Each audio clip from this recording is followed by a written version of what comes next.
नमस्कार, आपके साथ मैं हूं करुणा शंकर शर्मा। तमाम बड़ी खबरों का रुख हम करेंगे, लेकिन इस बीच इस वक्त की 25 बड़ी खबरें कौन सी हैं यह आपको बता दें। सबसे पहले, अभ्यर्थियों के प्रोटेस्ट के बाद सीएम योगी का बड़ा ऐलान। पुलिस भर्ती परीक्षा रद्द की गई। 6 महीने के भीतर दोबारा से परीक्षा का ऐलान किया गया। यूपी पुलिस भर्ती परीक्षा रद्द होने पर बोले सीएम योगी, खिलवाड़ करने वालों पर सख्त एक्शन होगा। पेपर लीक की जांच कर रही है एसटीएफ। सीएम योगी बोले, परीक्षाओं की शुचिता से कोई समझौता नहीं, अराजक तत्वों के खिलाफ होगी सख्त कार्रवाई। पुलिस भर्ती परीक्षा पर मंत्री जयवीर सिंह का बड़ा बयान। कहा, दोषियों पर होगी कड़ी से कड़ी कार्रवाई, किसी को भी बख्शा नहीं जाएगा। पुलिस भर्ती परीक्षा रद्द होने पर बोले राहुल गांधी, छात्र शक्ति और युवा एकता की बड़ी जीत है। एकजुट होकर लड़ने से ही अपना हक जीता जा सकता है। कांग्रेस और आम आदमी पार्टी का दिल्ली समेत 5 राज्यों में गठबंधन। दिल्ली में 4 सीटों पर आप, जबकि 3 पर लड़ेगी कांग्रेस। वहीं पंजाब में दोनों अलग अलग चुनाव लड़ेंगे। हरियाणा में 9 सीटों पर कांग्रेस और 1 सीट पर आप। गोवा में दोनों सीटों पर लड़ेगी कांग्रेस, जबकि गुजरात में 24 सीटों पर कांग्रेस तो 2 सीटों पर आम आदमी पार्टी चुनाव लड़ेगी। भरूच सीट आम आदमी पार्टी को मिलने पर भड़की मुमताज पटेल, कार्यकर्ताओं से मांगी माफी। 45 साल की विरासत हुई व्यर्थ।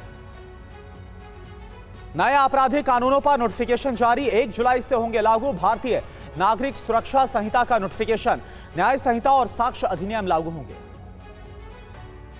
पीएम मोदी ने दुनिया की सबसे बड़ी अन्न भंडारण योजना को लॉन्च किया। बोले, विकसित भारत के लिए सहकारिता अहम है, सहकार से समृद्धि का संकल्प हो रहा है साकार। दिल्ली के भारत मंडपम में बोले अमित शाह, सहकारिता क्षेत्र में फूके जा रहे हैं नए प्राण। आने वाले दिनों में किसानों के लिए नई ताकत बनेगी सहकारी समितियां।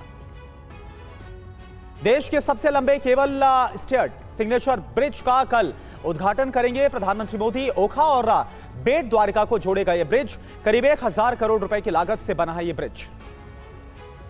आज गुजरात के जामनगर में रोड शो करेंगे पीएम मोदी। गुजरात को 48,000 करोड़ के विकास कार्यों की सौगात देंगे। आज दिल्ली में यूपी बीजेपी की शाम 4 बजे बीजेपी मुख्यालय में बैठक। लोकसभा चुनाव को लेकर हो सकते हैं कई बड़े फैसले। मुरादाबाद की न्याय यात्रा में प्रियंका गांधी का बीजेपी पर हमला। कहा, बीजेपी की सरकार में सबसे ज्यादा बेरोजगारी। राहुल बोले, देश में ध्यान भटकाने की कोशिशें हो रही।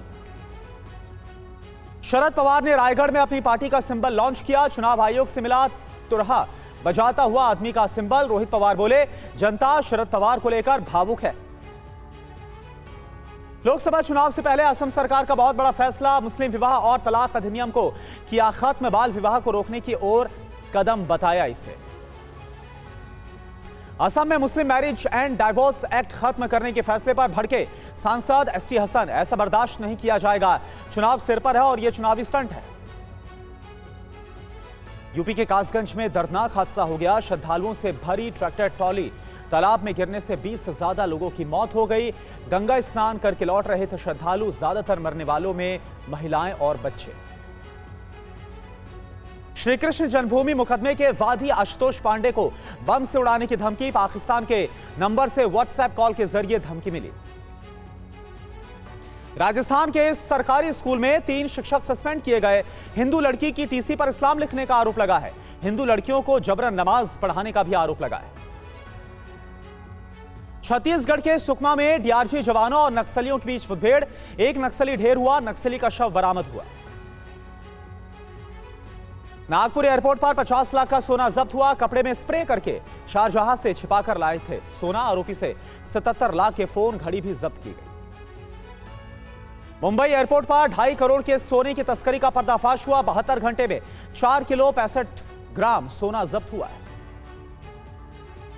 मॉडल तान्या सुसाइड केस में बड़ा खुलासा हुआ। व्हाट्सएप मैसेज से सूरत पुलिस को मिला बड़ा क्लू। क्रिकेटर अभिषेक शर्मा को तान्या ने किया था मैसेज।